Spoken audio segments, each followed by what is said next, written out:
안녕하세요. 우리 친구들 세상 쉬운 중학국어 은나쌤이에요. 우리 친구들 이렇게 만나 뵙게 돼서 너무너무 반갑고요. 우리 세상 쉬운 국어, 중학국어를 통해서 우리 정말 국어가 점점 더 쉬워질 수 있도록 우리 이런 강의에서 열심히 한번 공부해 보도록 할게요. 자, 그런 의미로 우리 오늘 첫 강에서는요, 우리 친구들이 가장 많이 공부하는 단원, 갈래이기도 하고 또 가장 많이 좀 자주 나오는 갈래이기도 한 시에 대해서 일단 가장 먼저 공부해 보도록 할게요. 자, 일단 시가 뭔지부터 알아야겠죠? 시는 마음속에 떠오르는 느낌이나 생각, 감정을 운율이 있는 언어로 압축하여 감각적으로 표현한 글을 시라고 하는데요.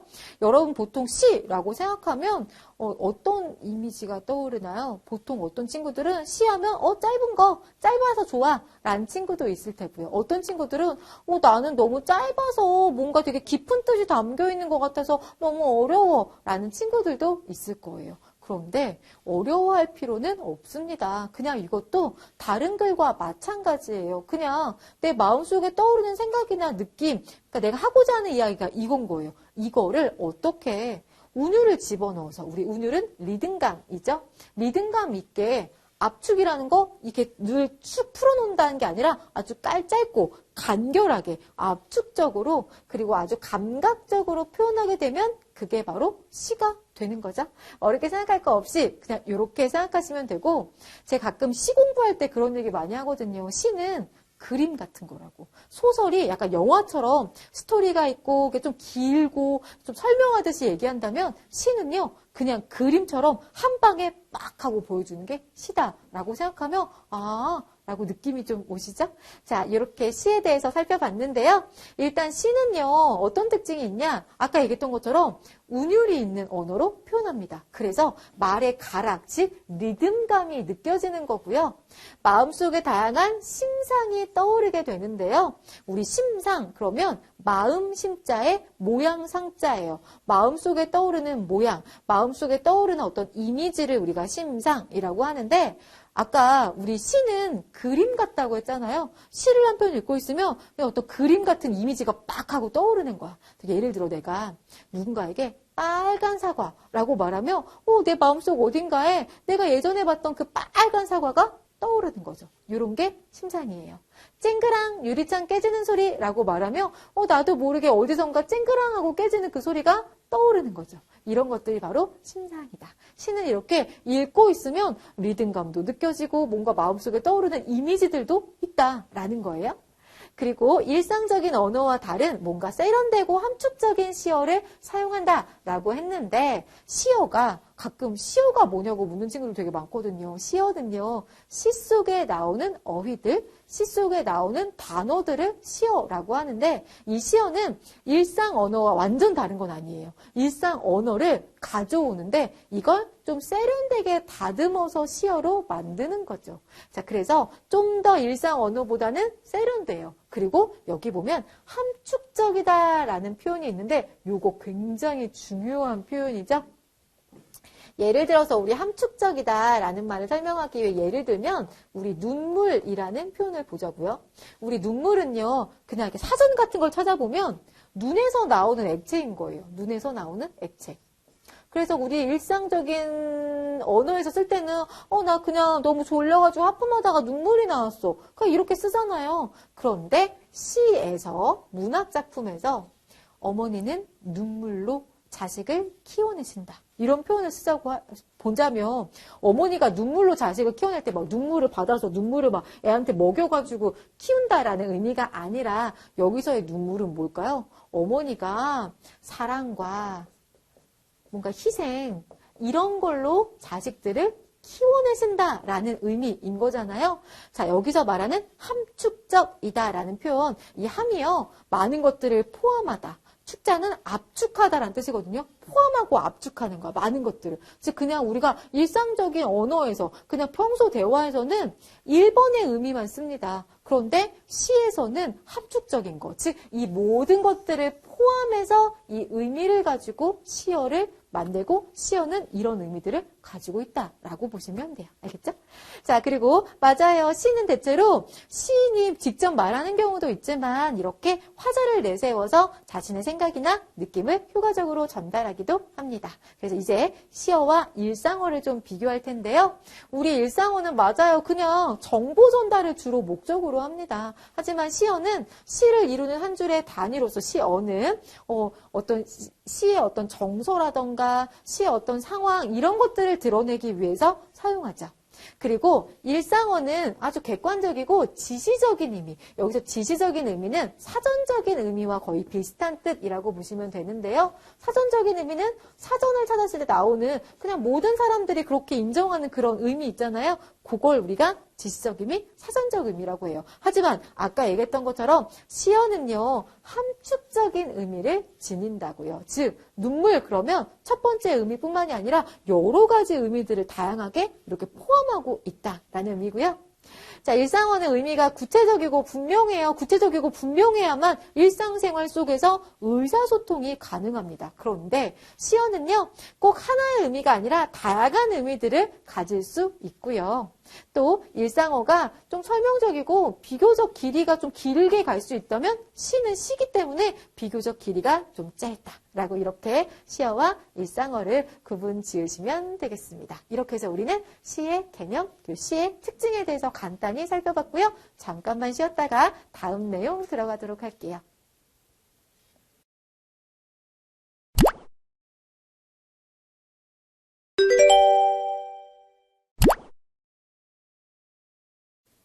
네, 그럼 이번에는요, 우리 시의 3요소에 대해서 한번 알아보도록 할게요. 시의 3요소를 제대로 알아야, 시가 이렇게 구성되어 있구나라는 걸 알 수 있는데요. 여기서 잠깐. 자, 우리 친구들 아까 시의 개념 기억나나요? 마음속에 떠오르는 생각이나 느낌, 요런 것들을. 근데 이게 바로 내가 표현하고 싶은 거죠. 그래서 이게 바로 주제가 됩니다. 시에 담겨있는 시인의 생각. 그치? 자, 마음속에 떠오르는 생각이나 느낌을 어떻게? 운율이 있는 언어로. 운율. 자, 압축하여 감각적으로 표현했다라고 했잖아요. 그 감각적이다라는 게 바로 심상이라고 볼 수 있습니다. 그래서 시의 3요소, 그러면 우리 친구들 주제, 운율, 심상 이렇게 세 가지 기억하시면 되는데요. 자, 주제는 아까도 얘기한 것처럼 내 마음속에 떠오르는 생각이나 느낌, 그리고 이 시를 통해서 시인이 독자에게 하고자 하는 말, 즉 시에 담겨있는 시인의 생각 또는 정서와 사상 등을 우리가 주제라고 하고요. 자, 운율은요, 시를 읽을 때 느껴지는 말의 가락, 즉 리듬감을 말합니다. 보통 이런 리듬감은요, 반복을 통해서 형성됩니다. 우리 힙합 음악 같은 거, 랩 음악 같은 거 들어보시면요. 쇼미더머니 막 이런 거 보시면 라임을 맞춘다라고 해가지고 뭐 맨 끝이나 이럴 때 똑같은 표현들을 막 넣어가지고 뭔가 리듬감을 만들거든요. 그러니까 원래 힙합이나 이런 것들은 이렇게 멜로디가 있는 게 아니라 그냥 이걸로 이렇게 리듬감 만들어내잖아요. 그러니까 그런 거와 마찬가지야. 즉 시와 힙합 그런 가사는 크게 다르지 않은 거죠. 어떻게 보면. 어쨌거나 이렇게 반복을 통해서 운율이라는 걸 만들게 되는데요. 이 운율에는요, 내재율과 외역률이 있습니다. 이렇게 두 가지로 나눌 수 있는데 느낌이 오시죠? 내와 외. 즉, 이 내는 운율이 안에 있는 거야. 그래서 겉으로 드러나지 않고 은근하게 느껴지는 운율을 내재율이라고 하고요. 외. 바깥 외자잖아요. 즉 운율이 겉으로 뚜렷하게 드러나는 운율을 외역률이라고 하는데 이렇게 말하면 우리 친구들이 선생님 겉으로 드러나서 은근한 거랑 뚜렷하게 드러나는 걸 저는 구분하지 못하겠어요. 맞아요. 이거 어떻게 구분 못합니다. 이거. 그런데 이렇게 구분하시면 되는 거예요. 자, 우리 시의 종류 중에서 시의 형식상 갈래는 정형시 그리고 자유시, 산문시, 보통 이렇게 형식적으로 이렇게 나누는데요. 여기서 정형시라고 하는 건 이미 정해져 있는 형태가 있는 시를 정형시, 즉 이미 딱딱딱딱딱 딱 정해져 있는 틀이 있는 시를 정형시라고 해요. 우리가 배우는 대표적인 정형시가 바로 시조인데요. 시조는 틀이 딱딱딱딱 정해져 있습니다. 그래서 이렇게 정형시일 때만 바로 겉으로 뚜렷하게 운율이 드러난다라고 볼 수 있어요. 즉, 이 틀이 딱 갖추어져 있을 때. 알겠죠? 정해진 규칙에 의해서 만들어진 운율이 바로 외역률인 거고요. 자율시나 산문시는 그냥 자유롭게 쓰잖아요. 이런 것들은 전부 다 그냥 내재율이라고 생각하시면 돼요. 그러니까 여기에 너무 고민하지 마시고, 정형시는 외역률, 자율시, 산문시는 내재율 이렇게 구분하시면 되는 거죠. 자, 그래서 어쨌든 운율은 반복을 통해서 형성된다. 라고 이렇게 보시면 되겠습니다. 자, 그리고 이제 마지막으로 심상 볼게요. 심상은 아까 말했던 것처럼 마음속에 떠오르는 이미지인데요. 우리 빨간 사과라고 했을 때는 빨갛다 라고 해서 뭔가 시각적으로 마음속에 떠올라요. 그치? 마음속에 떠오르는 이미지가 뭔가 시각적인 이미지라는 거죠. 그래서 이 심상은 감각이라는 거와 굉장히 밀접하게 관련이 있습니다. 감각. 즉, 우리들의 감각, 시각, 그리고 후각, 미각, 촉각, 또 뭐 있죠? 청각. 이런 어떤 감각들 있잖아요. 우리가 흔히 오감이라고 부르는 이런 감각들이랑 아주 밀접하게 연관되어 있구나. 즉, 이 감각을 통해서 마음속에 떠오르는 이미지가 바로 심상인 거거든요. 그래서 자, 시각적 심상은요. 이런 모양이나 빛깔, 즉 이 눈을 통해서 우리가 확인할 수 있는 그런 이미지들로서 붉은 산수유 열매, 붉다라고 하는 거 귀로 우리가 이거 귀로 들어보니까 붉은색이구나. 이게 아니잖아요. 눈으로 봐야 알 수 있는 거죠. 이런 것들을 시각적 심상. 그리고 소리를 나타내는 말에서 떠오르는 심상, 즉 귀를 통해서 우리가 확인할 수 있는 걸 청각이라고 해요. 그래서 귀뚜루루 뚜루루 이런 어떤 의성어, 소리를 흉내내는 말 다 소리라고 볼 수 있죠. 청각적 심상이고요. 자, 미각. 미가 할 때 미자가 만미자예요. 즉 혀를 통해서 즉 맛을 나타내는 말에서 떠오르는 심상이어서요. 간간하다, 짭조름하다 이런 걸로 우리가 느낄 수 있는 심상이 바로 미각이 되겠습니다. 자, 그리고요. 후각. 후는 코잖아요. 그래서 냄새를 나타내는 말에서 떠오르는 심상으로서 향기로운, 향기롭다, 등등등 이런 것들. 자, 그리고 촉각. 촉각은 뭔가요? 촉각. 피부를 말하는 거죠. 그래서 피부로 느낄 수 있는 감촉을 나타내는 말에서 떠오르는 심상으로서 금방 따낸 돌 온기에 입을 닦는다. 그래서 따뜻하다, 차갑다, 부드럽다, 거칠하다, 서늘하다 등등등 이런 표현들이 전부 촉각이라고 볼 수 있겠고요. 자, 마지막 공감각적 심상은요. 이 공자가 사실 옮겨간다라는 의미를 가지고 있어요. 하나의 감각에서 다른 감각으로 옮겨간다라는 그런 의미인데 즉 하나의 감각을 다른 감각으로 표현하여 둘 이상의 감각을 동시에 떠오르게 하는 것으로서 우리 요거 먼저 볼게요. 푸른 종소리. 자, 종소리는 원래 무엇으로? 소리니까 청각으로. 그쵸? 근데 은은한 종소리가 아니라 무엇으로? 푸르다라고 시각으로 표현하고 있죠. 그치? 하나의 감각에서 다른 감각으로 옮겨가면서 이렇게 두 개의 감각을 동시에 떠오르게 하는 걸 우리가 공감각이라고 하는데요. 여기도 마찬가지예요. 금빛 게으른 울음을 우는 곳. 자, 울음은 울어요. 그러니까 소리잖아요. 청각입니다. 그런데 그냥 게으른 울음 청각으로 끝내는 게 아니라 금빛이라고 이렇게 시각을 끌어오죠. 이렇게 둘 이상의 감각을 동시에 떠오르게 하는 심상을 공감각적 심상이라고 합니다. 이렇게 해서 우리 시의 3요소 알아봤어요. 뭐뭐뭐, 주제, 운율, 심상. 주제, 운율, 심상. 다시 한번 우리 친구들 입으로 몇 번 반복해 주시면서 잠깐만 쉬었다가 다음 이야기 들어가도록 할게요.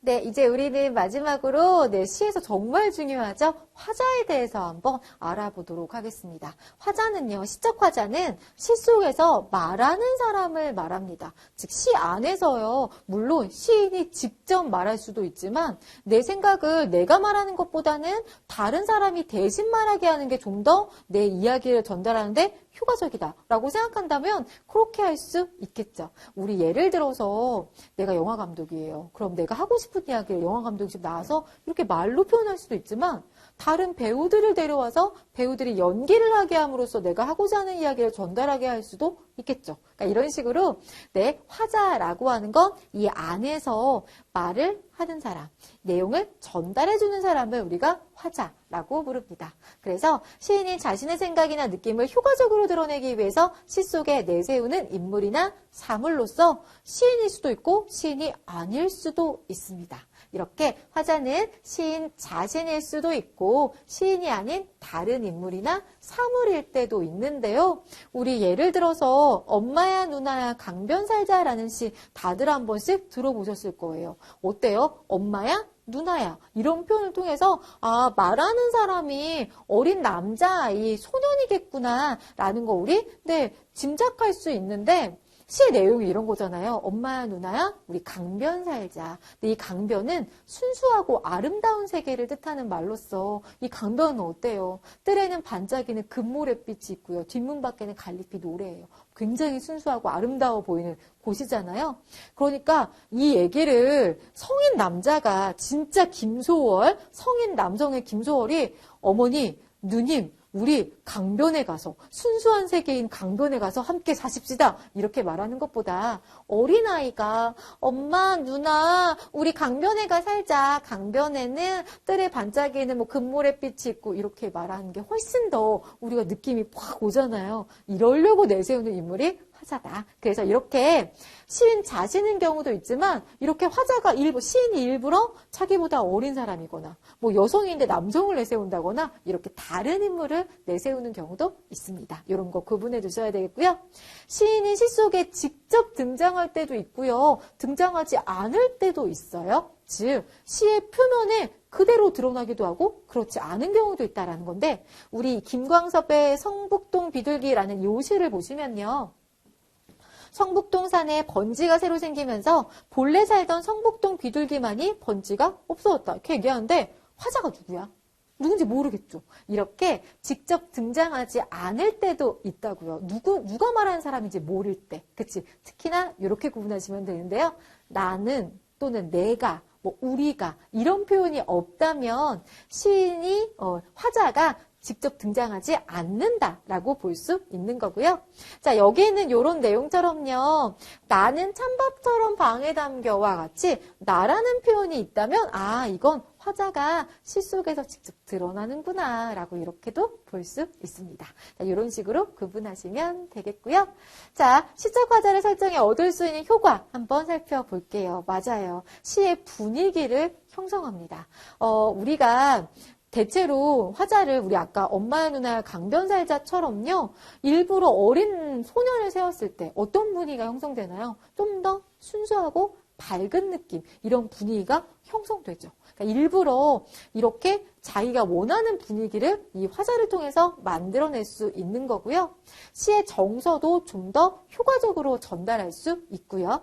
또 시적 상황에 대한 정서나 태도 등을 드러낼 수 있는데요. 우리 예를 들어서 한번 보자고요. 자, 지금 시적 상황이라고 하는 게 예를 들어서 A라는 친구가 선생님한테 혼나고 있는 상황이에요. 그리고 B라는 친구가 이걸 봤고요. C라는 친구가 이걸 봤고 이걸 본 거를 나한테 얘기해 주는 거야. 그런데 이 B라는 친구가 평상시에 A를 좋아하고 뭔가 이렇게 A에 대해서 잘 알고 있는 친구였다면 제 선생님한테 혼났어. 쟤 원래 저거 일부러 저런 거 아닌데요. 불쌍해. 선생님한테 불쌍하게 혼났어. 이렇게 어때요? 자, 시적 상황이나 그 대상에 대한 태도가 굉장히 동정하고 좀 긍정적인 태도로 나에게 전달해 줍니다. 그쵸? 근데 만약에 C라는 친구는 예전에 A랑 되게 많이 다툼이 있었던 친구야. A를 되게 싫어해. 그러면 쌤통이다. 선생님한테 혼나다니 더 혼나라 더 혼나 이럴 수 있는 거잖아요. 어때요? 우리 똑같이 선생님한테 혼나고 있는 A의 모습을 전달하고 있는데